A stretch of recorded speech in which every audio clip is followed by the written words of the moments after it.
हाँ तो राइडर्स, कैसे हो आप लोग। तो स्वागत है आप सभी का राइडर्स एनक्लेव के एक नए एपिसोड के अंदर। तो आज जो हमारा जो पॉइंट ऑफ डिस्कशन है वो है रिलेटेड एक सेंसिबल अपग्रेड से। जाहिर सी बात है, जब भी कोई नया राइडर होगा तो वो अपनी जो बाइसिकल है वो नई परचेज करेगा उस पर्टिकुलर टाइम के ट्रेंड के हिसाब से, अपने बजट के हिसाब से और अपनी रिक्वायरमेंट के हिसाब से परचेज करेगा।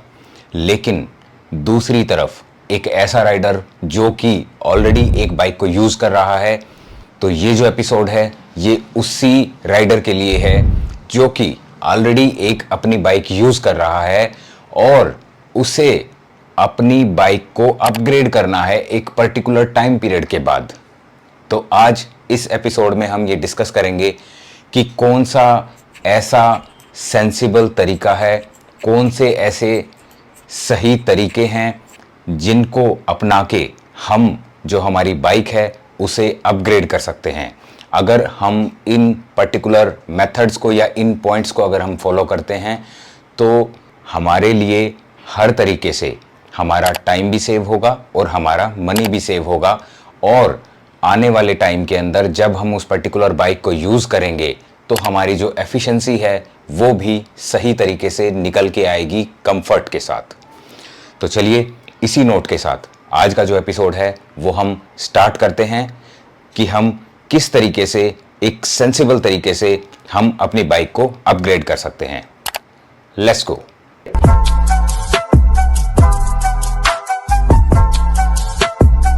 तो राइडर्स, सबसे पहला जो पॉइंट जो आप लोगों को कंसीडर करना है वो है टाइम। देखिए, क्योंकि आपके पास एक ऑलरेडी बाइक है तो वो किसी न किसी जनरेशन की बाइक तो होगी। फॉर एग्जाम्पल, आपके पास पिनारेलो डोग्मा जो है वो सीरीज की एक बाइक है, तो हो सकता है कि वो बाइक आपने 2018 में खरीदी हो, 2015 में खरीदी हो, 2019 में खरीदी हो या 20 में खरीदी हो। तो जिस 20 साल में आपने उस पर्टिकुलर बाइक को परचेज किया है तो उस ईयर के अकॉर्डिंग वो जनरेशन की बाइक आपके पास होगी। तो आपने क्या करना है, आपने केवल एक ही स्ट्रेटेजी को फॉलो करना है कि कम से कम उस पर्टिकुलर बाइक को, चाहे किसी भी कैटेगरी की आप बाइक यूज करें, चाहे वो ग्रेवल बाइक हो, चाहे वो माउंटेन बाइक हो, चाहे वो एरो रेस बाइक हो, चाहे वो आपकी सिटी कम्यूटर बाइक हो, आपने मिनिमम उसे 5 साल तो इस्तेमाल करना ही है। अब 5 साल के पीछे क्या लॉजिक है? 5 साल के पीछे ये लॉजिक है कि जब भी आप किसी पर्टिकुलर बाइक को सही तरीके से डिसाइड करके परचेज करते हैं और उसे कम से कम 5 साल इस्तेमाल करते हैं तो आप तैयार हो जाते हैं एक सेंसिबल अपग्रेड के लिए। अब यहां पर सेंसिबल अपग्रेड मैं इसलिए कह रहा हूं कि आप जब भी गौर करेंगे तो ये पाएंगे कि अगर हम एक पर्टिकुलर जनरेशन को चूज करते हैं और फिर हम नेक्स्ट जनरेशन को अपग्रेड करने की कोशिश करते हैं तो जो अपग्रेड्स होते हैं वो बहुत ही माइनर होते हैं, वो बहुत ही कम काउंटेबल होते हैं। लेकिन जैसे ही 4 से 5 जनरेशन का आप गैप करते हैं तो आप पाएंगे कि जो अपग्रेड्स हैं वो काउंटेबल भी हो जाएंगे और वो सुटेबल भी हो जाएंगे। इसको हम छोटे से एग्जांपल से समझते हैं। फॉर एग्जांपल, आपके पास आईफोन है, आज आपके पास जो आईफोन है वो आईफोन 15 है मान लिया। जब भी आप आईफोन 15 से आईफोन 16 की तरफ जंप करेंगे तो आप पाएंगे कि जो अपग्रेड है वो बहुत ही माइनर है। लेकिन जैसे ही अगर आप 15 से 20 की तरफ आप जाएंगे, यानी कि 15 के बाद आप डायरेक्टली कोशिश करेंगे 19 या 20 जनरेशन का जो आईफोन है उसे परचेज करेंगे, तो जो अपग्रेड होगा वो बहुत ही मैसिव होगा, सब्सटेंसिव होगा। तो ये बात कहने का और आपको बताने का मेरा यही मतलब है कि कम से कम उस बाइक को इतना यूज़ कीजिए, इतना टाइम तक यूज़ कीजिए ताकि जब भी आप उसे अपग्रेड करें तो वो जो अपग्रेड हो वो सब्सटेंसिव हो। अब राइडर्स, सेंसिबल परचेजिंग करते वक्त किसी भी बाइक की दूसरा जो पॉइंट है जो कि आपने कंसिडर करना है वो है आपकी एज। फॉर एग्जांपल, आपकी जो एज है उसको हम एक ब्रैकेट जो है उसे एक स्टैंडर्ड मानते हैं। वो जो एज ब्रैकेट है वो हम मानेंगे 35 to 40। मेरा ऐसा मानना है कि 35 to 40 जब किसी भी राइडर की एज होती है तो वहाँ पर सब्सटेंसिव चेंजेस होते हैं बॉडी के अंदर। आपकी जो फ्लेक्सिबिलिटी है वो चेंज होती है। आपकी जो फ्लेक्सिबिलिटी है एज के साथ साथ कम होती जाती है। तो वहाँ पर आपने एज के साथ अपने बजट को और प्रोफेशन को भी साथ में क्लब करते हुए ये फैसला करना है कि मेरी कितनी एज है, उसके हिसाब से अगर अब मेरा अपग्रेड करने का टाइम आया है तो मुझे किस पर्टिकुलर बाइक के अंदर अपग्रेड करना है। अब मैं इसे एक एग्जांपल के साथ समझाता हूं। फॉर एग्जांपल, आप लगभग 35 साल के हैं या 34 साल के हैं। उस समय आपके पास एक एरो रेस बाइक है। आप एक बहुत ही एक्सपेंसिव एरो रेस बाइक के मालिक हैं। हम फर्ज करते हैं आपके पास स्पेशलाइज्ड टारमैक है। अब स्पेशलाइज्ड टारमैक के आप मालिक हैं। अब आप उसे यूज करते हुए 4 से 5 साल हो चुके हैं। तो इस पर्टिकुलर पॉइंट ऑफ टाइम के ऊपर आप दोबारा से स्पेशलाइज्ड टारमैक ले सकते हैं। आप एक एरो रेस बाइक को दोबारा से परचेज कर सकते हैं। लेकिन यही स्टेज अगर आपकी 40 या उससे अबव है तो वहां पर क्या होगा कि आपकी जो बॉडी की जो फ्लेक्सिबिलिटी है वो थोड़ी सी रिड्यूस हो जाएगी। तो उस केस के अंदर आपको एक ज़्यादा कंफर्टेबल बाइक चाहिए। तो वहां पर आप कंसीडर कीजिए कि आप ऐसी बाइक लें जिसको आप थोड़ा दूर तक चलाएं या थोड़ा लंबा चलाएं, तो उसमें आप जो है एक कंफर्टेबल जोन में रहें। तो उस केस के अंदर आप एक इंड्योरेंस फ्रेम को चूज कर सकते हैं। तो ये भी एक सेंसिबल बाइंग का पार्ट है। अगर आप ओवर एज होकर और एक एरो रेस बाइक लेंगे तो डेफिनेटली आप परेशान हो जाएंगे। आप राइड का वो मजा नहीं ले पाएंगे जो कि आप लेना चाहते हैं, क्योंकि उसके अंदर जो पोस्चर बनेगा वो बहुत ही एग्रेसिव बनेगा। केवल एक ही एक्सेप्शन है, अगर आप बहुत ही सुपर फिट हैं उस केस के अंदर आप एरो रेस बाइक परचेज कर सकते हैं। अब राइडर्स, तीसरा जो पॉइंट है जो कि हमें किसी भी बाइक को अपग्रेड करते वक्त सेंसिबल तरीके से कंसीडर करना चाहिए, वो है आपका पैसा। जो पैसा है वो बहुत ज़्यादा इंपॉर्टेंट है, क्योंकि जो बाइसिकल है ये गेम बहुत ज़्यादा महंगा है। और ये जो गेम है अगर आपने थोड़ा सा भी ध्यान नहीं दिया तो आपके सारे बैंक अकाउंट को ये हाईजैक कर लेगा, ये खा जाएगा। तो आपने इसे ध्यान रखना है। तो आप ध्यान कैसे रख सकते हैं? आपने ध्यान ये रखना है, अब यहाँ पर 2 केस सिनेरियो हैं। एक वो कि आप लीजर राइडिंग करते हैं लेकिन बहुत ही ऑब्सेस्ड राइडर हैं। आपको साइकिल से बहुत ज़्यादा प्यार है और आप जो है काफ़ी सारा पैसा खर्च करने के लिए भी तैयार हैं आउट ऑफ द वे जाके। और दूसरा केस है कि आप प्रोफेशनल हैं। तो दोनों ही केस हम आज स्टडी करेंगे। सबसे पहला केस, इसके अंदर आप एक लीजर राइडर हैं लेकिन ऑब्सेस्ड हैं। तो वहाँ पर मेरी आपको जो सलाह है वो ये है कि किसी भी केस के अंदर चाहे कोई आपको सेलर कहे, चाहे कोई आपका दोस्त कहे, कुछ भी कहे, आपने 5 लाख रुपए की जो ब्रैकेट है उसको क्रॉस नहीं करना। इसी में फ़ायदा है। अगर आप ऑब्सेशन के अंदर उससे ज़्यादा वैल्यू की कोई भी बाइक अगर आप परचेज करते हैं तो अल्टीमेटली आपको परेशानी होगी, आपको दुख होगा साइकिल परचेज करने के कुछ टाइम के बाद।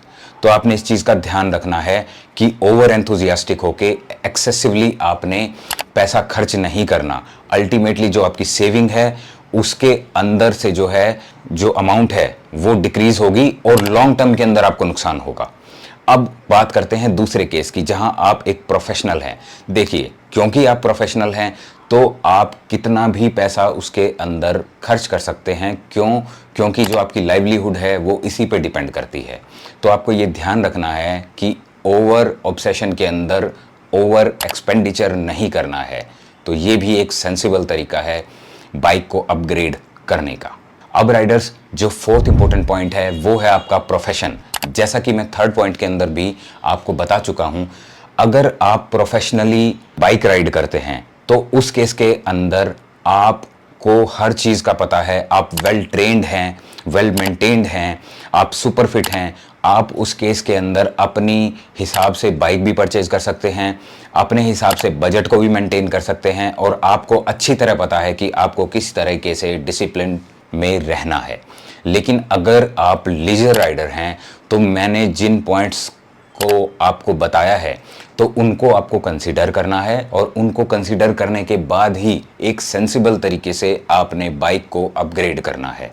और जब आप नई बाइक खरीदते हैं तो उसमें कोई डाउट नहीं, अपने बजट के हिसाब से आप कोई भी इनिशियली तो कोई भी बाइक खरीद सकते हैं अपने टाइप ऑफ राइडिंग स्टाइल के हिसाब से। अब राइडर्स, जो फाइनल पॉइंट है जो कि आपने कंसीडर करना है किसी भी बाइक अपग्रेड से पहले, वो है over obsession of weight and arrow. जो कि आजकल का जो ट्रेंड है वो आप देख भी रहे हैं कि बहुत सारे राइडर्स मैंने ऐसे देखे हैं कि वो वेट ऑब्सेस्ड हैं कि भाई मैंने तो अपनी बाइक का जो वेट है ना, मेरा बाइक का वेट तो 7 किलो से ऊपर जाना ही नहीं चाहिए, 6.5 किलो से ऊपर की बाइक तो मैं परचेज करूंगा ही नहीं। तो इस टाइप से, या फिर जब भी मैं कोई परचेज करूंगा तो मेरे को एरोडायनेमिक्स देखना है या फिर मेरे को इस टाइप की चीज़ें देखनी है, तो इस टाइप का जो राइडर है वो अल्टीमेटली अपना जो बैंक अकाउंट है उसे खाली करेगा अनटिल एंड अनलेस वो एक प्रोफेशनल राइडर हो। अगर वो एक प्रोफेशनल राइडर है तो वो इस टाइप का जो वॉटेज का बार्गेन है वो कर सकता है और उस बार्गेन की उसको एक भारी कीमत चुकानी पड़ती है। लेकिन अगर आप लीजर राइडर हैं तो उस केस के अंदर आप इस टाइप की जो एक्टिविटीज़ हैं मत कीजिए। किसी की बातों को ज़्यादा सुनने और उसे वेटेज देने की ज़रूरत नहीं है, क्योंकि ये जो चीज़ें हैं इनसे कुछ सेकंड्स का ही फ़र्क पड़ता है, लेकिन जो पैसा है वो कई गुना आपको ज़्यादा देना पड़ता है किसी भी पर्टिकुलर चीज़ के लिए। फॉर एग्जाम्पल, कोई भी एक जो कंपोनेंट है बाइक का, अगर वो 100 रुपये का एक नॉर्मल एलिमेंट से बना हुआ है, एक नॉर्मल सब्सटेंस से, किसी भी चीज़ से वो बना हुआ है, अगर उसी पर्टिकुलर कंपोनेंट को आप कार्बन के अंदर या हाई ग्रेड कार्बन के अंदर परचेज करने की कोशिश करते हैं तो लगभग उसका जो रेट है वो 4 गुना हो जाएगा।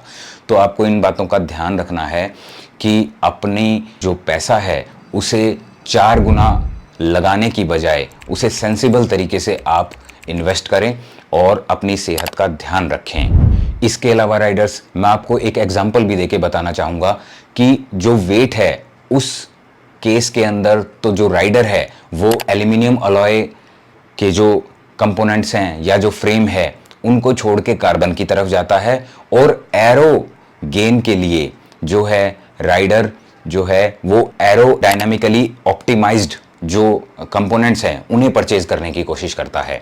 इवन कई राइडर्स जो एरोडायनामिकली ऑप्टिमाइज्ड सॉक्स हैं, शूज़ हैं, इवन जो हेलमेट्स हैं, मतलब आप कितने सारे कंपोनेंट हैं, आप जिसको भी परचेज करेंगे तो इस टाइप का जो एरोडायनामिकली ऑप्टिमाइज्ड जो कंपोनेंट होगा वो 4 से 5 गुना ज़्यादा महंगा होगा। क्यों? क्योंकि उसके अंदर जो रिसर्च एंड डेवलपमेंट है उसका पैसा लगा है। दूसरी बात, जिस कंपाउंड से वो बना है उसको लाइट करने के लिए कार्बन का जो इस्तेमाल किया है या किस ग्रेड के कार्बन का इस्तेमाल किया है, अगर हाई एंड ग्रेड का कार्बन है तो वो बहुत ज़्यादा महंगा होगा। तो आपने इन चीज़ों का ध्यान रखना है कि अगर आप लीजर या नॉर्मल राइड करते हैं, किसी कंपटीशन में आपको नहीं जाना, वहां पर सेकंड्स का भी कोई आपको वैल्यू नहीं है, तो उस केस के अंदर आप जो है वेट और एरोडायनेमिकली ऑब्सेस्ड ना हो, एक नॉर्मल राइडर की तरह परचेज करें और अपना खूब सारा पैसा बचाएं। तो राइडर्स, ये था हमारा आज का एपिसोड जहां पर हमने डिस्कस किया कि आप किस तरीके से और सेंसिबली अपनी जो बाइक है उसे अपग्रेड कर सकते हैं एक पर्टिकुलर पीरियड ऑफ टाइम के बाद। आशा करता हूं ये जो पर्टिकुलर एपिसोड है इससे आपको कुछ ना कुछ सीखने को मिला होगा, और ये वीडियो देखने के बाद आपके बहुत सारे जो पैसे हैं वो आपके बचने वाले हैं। अगर ऐसा आपको लगता है तो वीडियो को लाइक कर दीजिए, चैनल को सब्सक्राइब कर दीजिए, वीडियो को शेयर कर दीजिए अपने राइडर साथियों के साथ, और मिलते हैं ऐसे ही नॉलेजेबल वीडियो में next time. Till then, happy riding and thank you.